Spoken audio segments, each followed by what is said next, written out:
Bienvenue en direct sur l'antenne de Public Sénat. Voici les titres de ce vendredi 2 septembre 2011.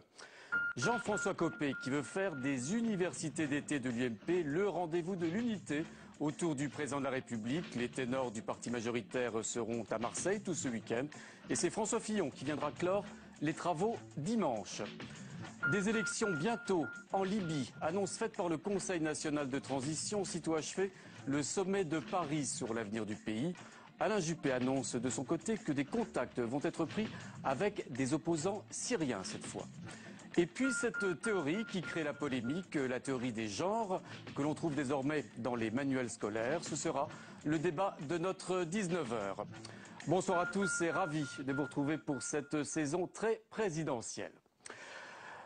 C'est donc l'esprit de Marseille que Jean-François Copé compte faire souffler ce week-end dans la cité phocéenne. Un esprit fait d'unité autour de Nicolas Sarkozy que le secrétaire général de l'UMP compte bien opposer au tiraillement interne dans le camp socialiste. Les universités d'été du parti majoritaire se sont donc ouvertes aujourd'hui.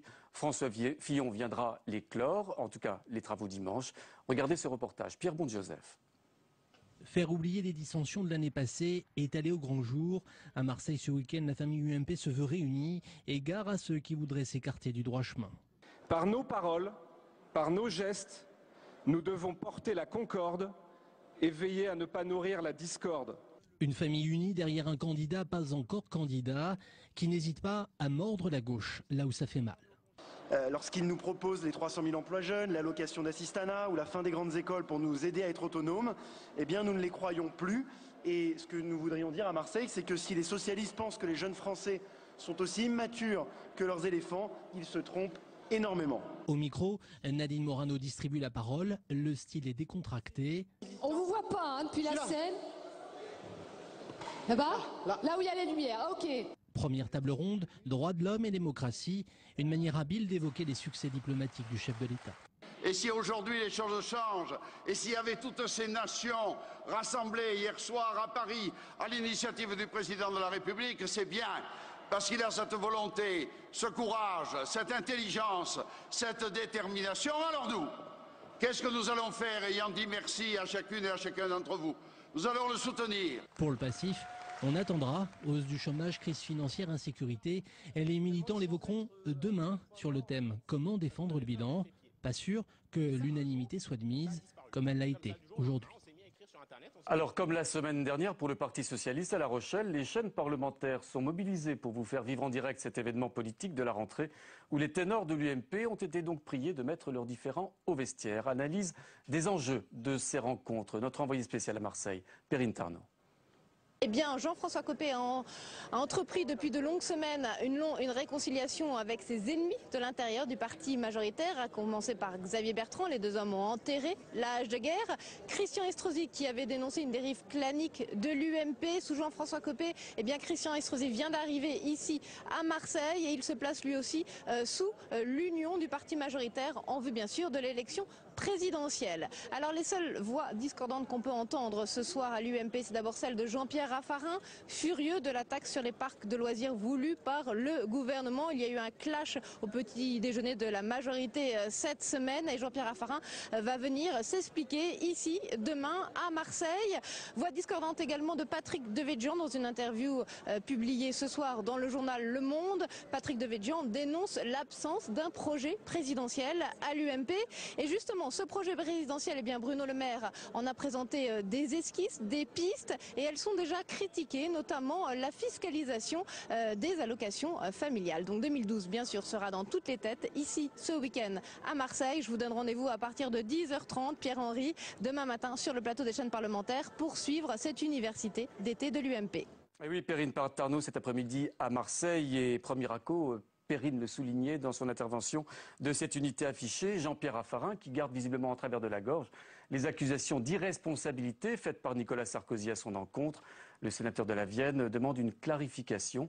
En cause, vous le savez, le différend entre les deux hommes sur les projets de taxation des parcs de loisirs. Et puis, en marge de ces universités d'été, on a appris de la bouche même de l'intéressé, le député UMP Renaud Muselier, sa nomination à la tête de l'Institut du monde arabe. Il va donc succéder à Dominique Baudis, devenu, vous le savez, le nouveau défenseur des droits.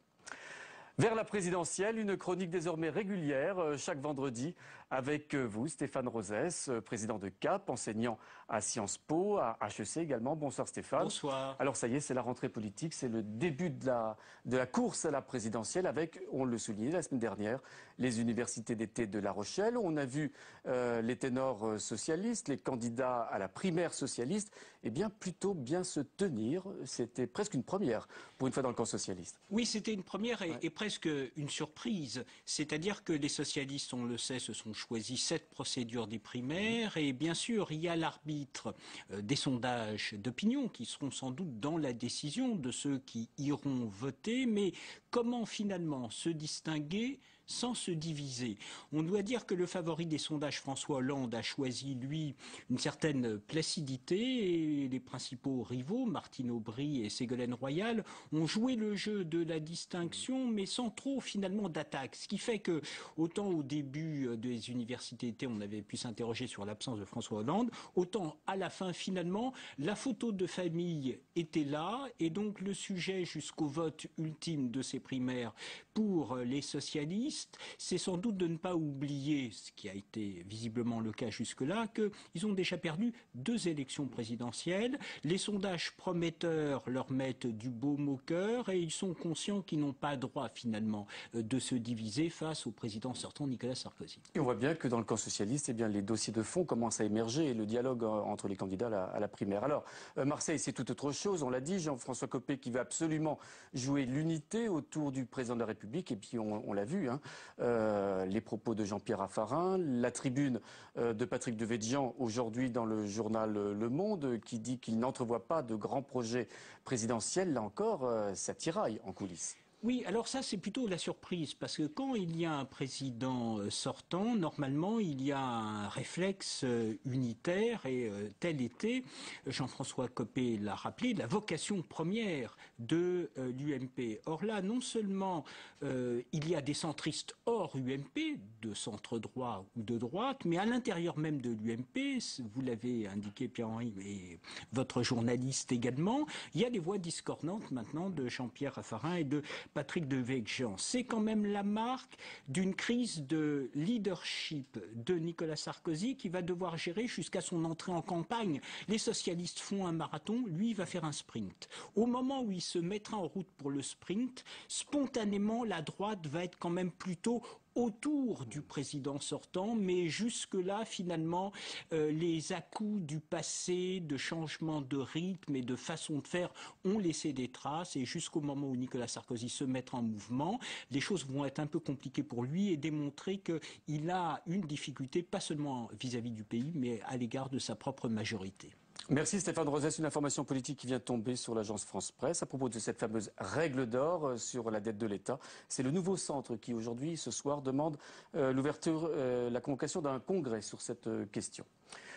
Les patrons ont de leur côté également clos ce midi leurs universités d'été sous fond de crise économique et financière. La présidente du MEDEF, Laurence Parisot, s'est aujourd'hui déclarée hostile à une modification de l'indemnisation chômage des cadres, une proposition faite, vous le savez, par Bruno Le Maire, en charge précisément du projet présidentiel pour 2012. Et plus généralement, les patrons, le MEDEF, ne voient pas de risque de récession à court terme.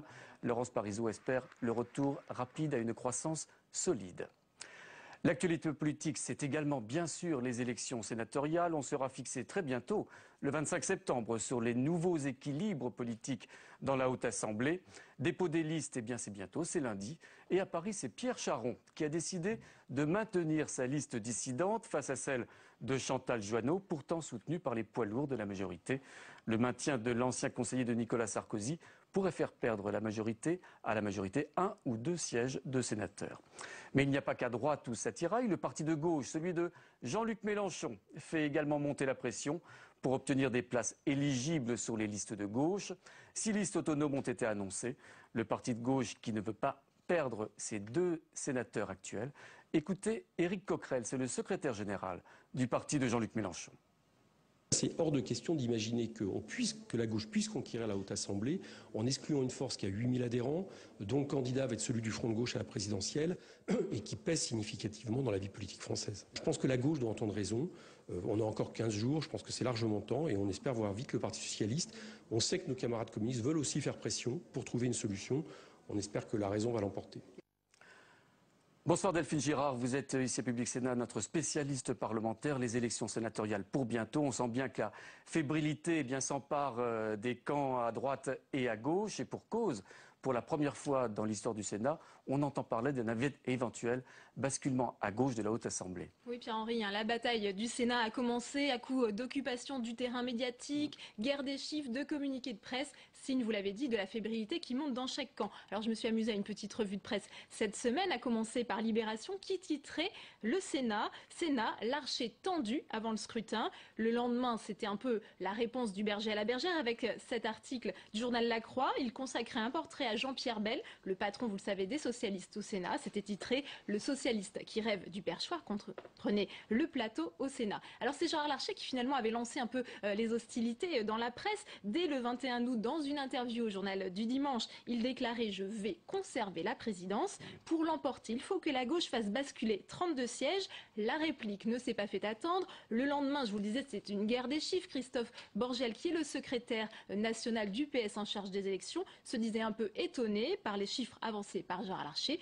Pour lui, la gauche doit emporter 22 à 23 sièges supplémentaires pour ravir le Sénat à la droite. Alors ça fait beaucoup de chiffres. Alors qui croire dans cette véritable bataille de chiffres à quelques semaines maintenant de l'échéance? Eh bien écoutez, ce sont nos confrères du journal Le Monde qui sont amusés à faire des projections dans chaque département pour estimer les gains et les pertes des sénateurs, enfin de la droite et de la gauche. Alors le journal Le Monde accorde à la gauche une progression de 20 voix, mais s'empresse de rappeler que les estimations, Pierre-Henri, en matière électorale ne sont pas une science exacte. Alors une seule certitude, on le sait, le scrutin sera serré, donc chaque camp fourbit ses armes. Regardez, vendredi dernier, Gérard Larcher publiait un document de 6 pages qu'il a envoyé en fait à tous les élus. Le Sénat, une vision à partager. Il défend dans ce programme de campagne son bilan. Et le lendemain, c'est Jean-Pierre Bel qui présentait ce livre, Le Sénat à l'heure du changement. Le lendemain, depuis La Rochelle, donc des universités du Parti socialiste. Donc c'était vraiment, voilà, les deux programmes de campagne de Jean-Pierre Bel et de Gérard Larcher.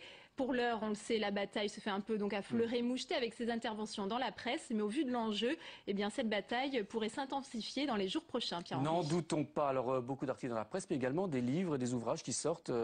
C'est assez exceptionnel pour le mentionner sur cette fameuse bataille du Sénat qui s'achèvera donc le 25 septembre. Merci beaucoup Delphine Girard pour toutes ces précisions. Avant d'ouvrir le chapitre étranger, sachez que l'Ordre des médecins des Pyrénées-Atlantiques a décidé de ne pas porter plainte contre l'urgentiste de Bayonne soupçonné d'euthanasie active, au moins sur 4 personnes. Une décision qui a fait immédiatement réagir le Conseil national de l'Ordre. Il a décidé de déférer le docteur Bonnemaison en chambre disciplinaire. Le médecin incriminé risque des sanctions allant du blâme à l'interdiction d'exercer. À l'étranger, donc, les choses semblent s'accélérer en Libye au lendemain du sommet de Paris. Désormais, forte d'un soutien financier et politique international, les nouvelles autorités libyennes pensent déjà à l'organisation d'élections générales. En fuite, Mouammar Kadhafi, lui, veut toujours se battre. Marie Brémond. Les bombardements de l'OTAN ne faiblissent pas et continuent de s'abattre sur la ville de Sirte et ses alentours. Cette région à l'est de Tripoli est toujours aux mains des pro-kadhafistes. En effet, si le Conseil national de transition déclare aujourd'hui que la capitale est libre et sous contrôle de la résistance, il reste des zones où la situation est instable. Ici, Tarhouna, avec ses 3000 âmes, ressemble à une ville fantôme. Les affrontements sont encore fréquents, les habitants se terrent chez eux. De l'eau, des vivres, des médicaments, la population manque de tout. L'Organisation des Nations Unies tente de faire face aux pénuries et doit envoyer 600 tonnes de vivres à Tripoli. Faire face à l'urgence, mais également penser à l'avenir de la Libye libérée. Aujourd'hui, le Conseil national de transition a présenté le calendrier électoral, rédaction d'une nouvelle constitution d'ici 8 mois, organisation d'un référendum et élections législatives et présidentielles dans le courant de l'année 2013. Et je vous le disais dans les titres que le ministre des Affaires étrangères français, Alain Juppé, a annoncé son intention cette fois de prendre contact avec l'opposition syrienne. Lundi, ils seront 12 millions d'élèves à retrouver le chemin des écoles. Aujourd'hui, Ils étaient plus de 800 000 enseignants à s'être rendus dans leurs propres établissements. La réforme des lycées s'applique dès cette année, comme les nouveaux programmes. Parmi ceux-ci, quelques lignes dans les livres de sciences naturelles, des lignes qui créent la polémique. Une nouvelle théorie, la théorie des genres. C'est notre débat, c'est le débat du 19h.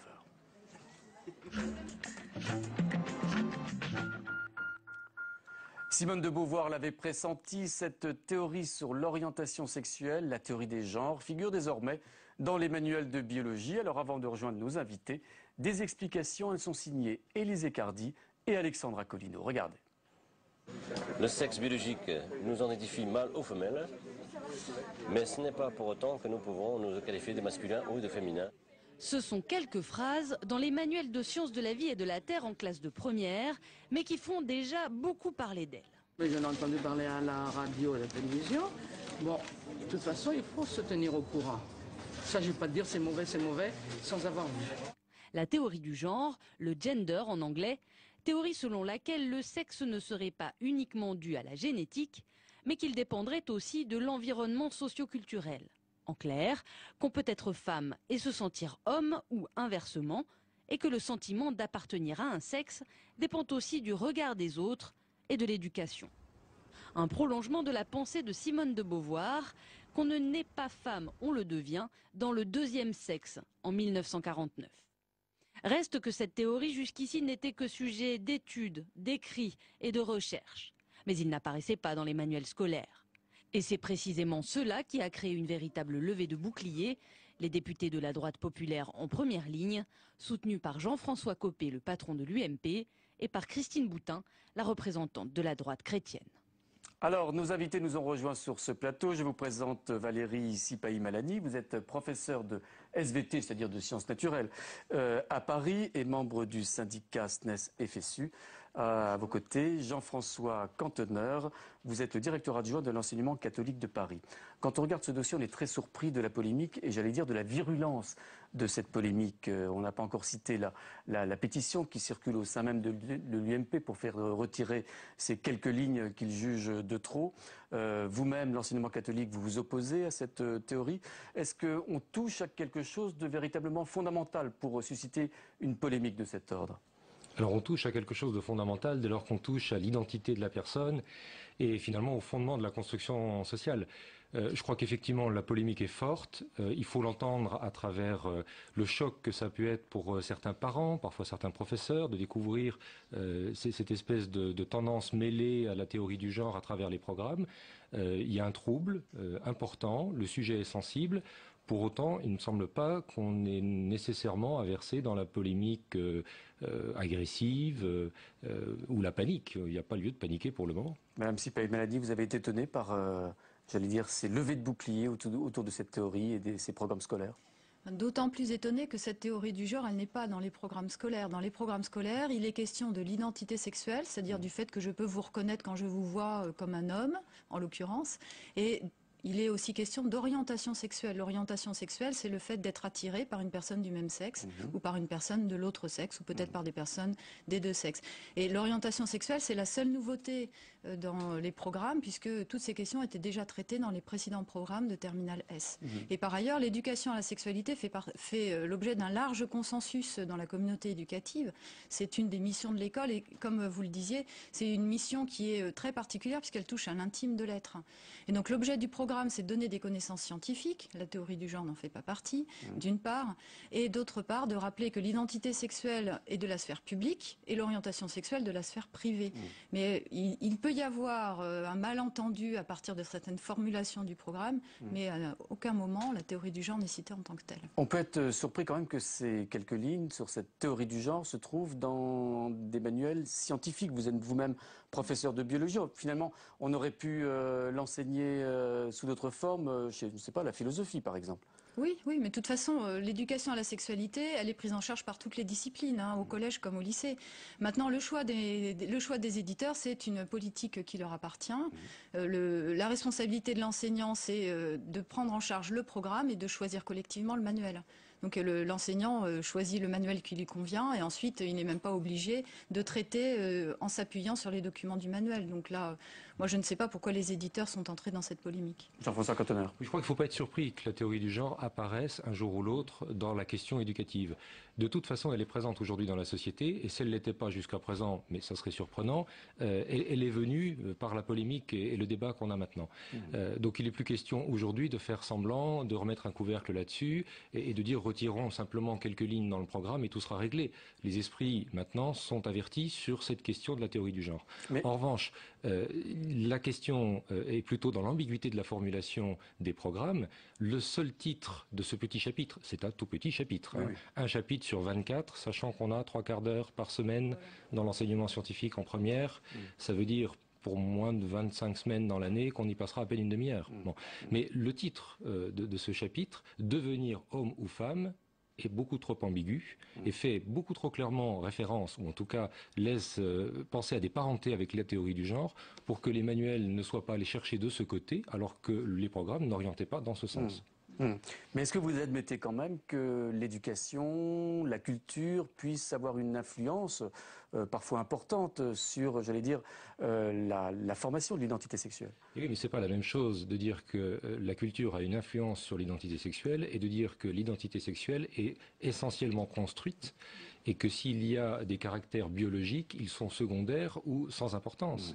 De la même façon, quand nous disons que l'élève est un être en devenir et qu'il faut accompagner ce devenir, nous ne disons pas qu'il est seulement construit et qu'on part de rien et qu'il n'est rien au point de départ. Alors Valérie Sipahi-Malani, vous êtes professeur, je le disais, vous avez donc enseigné à des adolescents, des élèves de première, des adolescents qui peuvent évidemment, à cet âge-là de leur vie, se poser des questions. Et cet enseignement doit être, je pense, extrêmement, j'allais dire, subtil, mesuré. Oui, c'est pas une partie du programme qui est très facile à traiter, et je dirais qu'il y a une grande part d'intuition dans la manière de la traiter qui est très variable d'une année à l'autre en fonction du groupe que l'on a en face de soi. Moi j'ai souvenir d'un élève au moment où nous parlions justement de la procréation. Alors, dans les programmes actuels, c'est en terminale scientifique que moi je l'enseigne. Un élève qui me disait « mais madame, l'homosexualité c'est contre nature ». Alors effectivement, certaines croyances proclament l'homosexualité comme contre nature, mais on a des constats scientifiques, on constate des comportements homosexuels dans toutes les familles de mammifères. Donc il y a d'une part le fait scientifique, d'autre part les croyances, et puis il faut pouvoir traiter avec les élèves tranquillement, avec tact, en voyant... En fait, il faut respecter les élèves, et je pense que si on peut ouvrir tranquillement le dialogue avec eux, certaines classes accrochent, d'autres n'accrochent pas du tout. Il ne s'agit pas du tout de choquer les élèves avec des affirmations à l'emporte-pièce. Il s'agit de travailler vraiment à l'écoute de la classe et de ce que le groupe a à dire, sachant que actuellement aussi, un adolescent homosexuel a 7 fois plus de chances de suicide d'après certaines études qu'un adolescent non homosexuel. Et donc il faut aussi arriver à dire certaines choses, sachant que les adolescents ne réagiront pas officiellement dans le cadre de la classe. Donc vous êtes prête à enseigner avec mesure et tact, comme vous le disiez, cette nouvelle théorie. Jean-François Cottener, quant à vous, vous avez donné des consignes aux enseignants de l'enseignement catholique à Paris? Alors, les enseignants ne réagissent pas bien aux consignes. Ils sont grands, ils savent ce qu'ils doivent faire. On a bien attiré leur attention sur la difficulté qu'il y avait à aborder ces questions. Et puisque aujourd'hui, elles sont dans le débat de société, et elles sont de toute façon présentes dans les débats de société au-delà de l'école et dans les choix que font la société, puisque cette question est présente, autant qu'elle soit abordée à l'école et qu'elle le soit dans la mission de l'école, qui est de former à l'esprit critique et qui est de le faire dans le respect des personnes.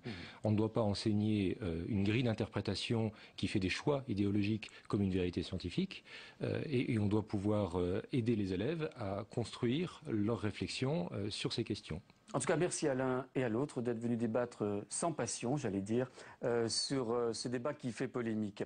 Voilà, c'est la fin de cette édition. À suivre un focus, il est signé Jérôme Rabier, qui s'est intéressé au futur champ d'éoliennes au large du Mont-Saint-Michel. Très bon week-end à tous, merci.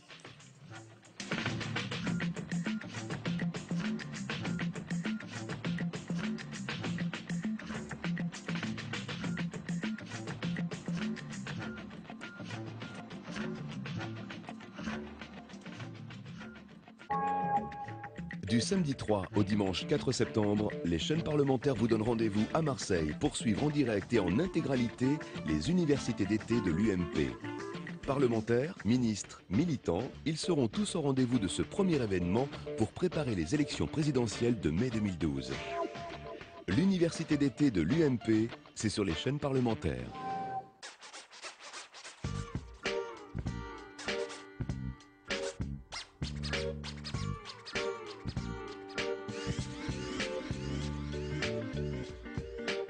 Un projet d'éolienne est lancé depuis 2007 à Argouges, commune située à 20 km du Mont-Saint-Michel.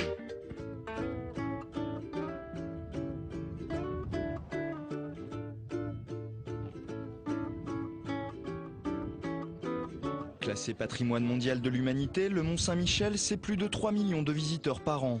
Un cadre exceptionnel et un poumon économique pour la région. Selon les associations de défense du patrimoine et des paysages, la beauté du site est menacée par ce projet de construction de 3 éoliennes. Tous les recours déposés ont été perdus et plus rien n'empêche le promoteur d'engager les travaux. La commission de la culture du Sénat s'est saisie du dossier. On a été saisi par les associations, bien sûr, et aussi par l'inquiétude de l'UNESCO qui trouve que la France ne se préoccupe pas trop de la gestion de ces sites qu'elle a demandé de classer, mais c'est néanmoins nécessaire d'aller vérifier que ce qu'on veut y imposer est adapté à la beauté exceptionnelle du site. Le 19 mai 2011, 4 sénateurs de la Commission de la Culture se sont donc déplacés et ont entrepris la montée au sommet du mont en compagnie d'associations opposées au projet. Oh là là. C'est haut. Et ici, on la verra de combien? Parce qu'elle sera 100 mètres là-bas, mais d'ici, on aura une vue de combien? Elle nous paraîtra haute de combien? D'ici. Elle dépassera des arbres. Donc vous voyez les arbres, elles dépasseront des arbres. Le problème, c'est qu'elle tourne, madame, et donc l'arbre ne bouge pas. L'éolienne va bouger, donc elle va attirer automatiquement votre regard. L'inquiétude de l'UNESCO sur ce projet est un argument de poids pour les associations. L'UNESCO ne peut pas empêcher, mais peut en tirer les conséquences. Parce qu'on ne peut pas nier les réalités non plus. On entend dire par des uns ou des autres que les éoliennes d'Argouges ne se verront pas depuis le Mont-Saint-Michel, mais on a déjà toutes les preuves contraires. Et c'est pour ça que nous avons, je crois, et le G8 et Europa Nostra ont tiré la sonnette d'alarme auprès de l'UNESCO en disant il faut faire quelque chose pour la protection et éventuellement élargir la zone tampon de protection pour que justement on n'ait pas à combattre à nouveau et à recommencer ce même combat. Pour les sénateurs qui doivent concilier préservation du patrimoine et développement des énergies renouvelables, difficile de trancher. On est tellement, les élus soucieux à la fois de développer les sources d'énergie renouvelable et de préserver les sites que on finit aussi par se poser beaucoup de questions, si vous voulez. Je comprends très bien, mais là, ce qui me paraît à peu près évident, c'est que le Mont-Saint-Michel et sa baie sont d'intérêt mondial. Les éoliennes, le développement des sources d'énergie renouvelable, oui bien sûr, mais pas dans les sites emblématiques. Or, s'il y a un site emblématique en France, c'est ici. Cap sur Argouges pour rencontrer le maire de la commune qui devrait accueillir ces éoliennes. Le maire a accepté l'offre d'un promoteur allemand en échange de 30 000 € versés chaque année au budget de son village, soit 10 000 € par éolienne et par an. Une manne financière importante pour une petite commune de 560 habitants. Alors l'éolienne, elle s'ouvre derrière nous là. Oui, une là. Et l'autre, dans l'autre parcelle au-dessus. Oui. Ouais. Et l'autre, il se trouve dans le bas de la pièce là. Seuls 5 habitants de la commune se sont opposés à ce projet qui semble désormais inéluctable et ils n'entendent pas abandonner le combat. Écoutez, on peut les mettre ailleurs quand même. Même si je peux être écologiste, même si j'ai une pompe à chaleur chez moi, mettre de l'éolien ici, c'est une aberration. Pour la délégation, c'est vers l'avenir que la réflexion se tourne. Il faut désormais éviter que d'autres projets voient le jour et viennent détériorer ce paysage exceptionnel. Telles que je vois les choses, elles me paraissent quand même d'un impact plus limité. Et puis, il faut bien se dire qu'en France, partout, vous avez un monument dans un périmètre visible d'éoliennes. Alors, où on veut des éoliennes, on n'en veut pas. Au retour de ce déplacement, la commission s'est réunie pour rendre un avis consultatif. Elle demande le gel de tout nouveau projet autour du Mont-Saint-Michel. En juin 2011, l'UNESCO est allé encore plus loin en demandant à la France d'annuler tout projet d'éoliennes, y compris celui d'Argouges. Pas question pour l'instant de déclasser le site, mais l'UNESCO prévient, il y aura un nouveau bilan en 2012. Une première victoire pour les associations.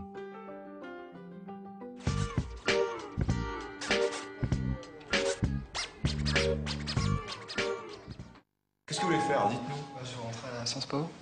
Vous êtes prêts à vous donner les moyens là de bosser? Ouais. Dès qu'on donne le top départ, vous avez 3 heures, pas une minute de plus.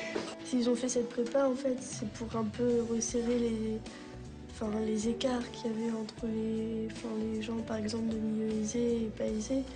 C'est un peu de la panique, un peu, tu vois. Le J-6, ça fait un peu bader, là. C'est cool, on a fini. Ouais, j'ai vraiment tout donné, j'ai écrit à mort et je suis content. En route pour la grande école, samedi à 22 h sur Public Sénat.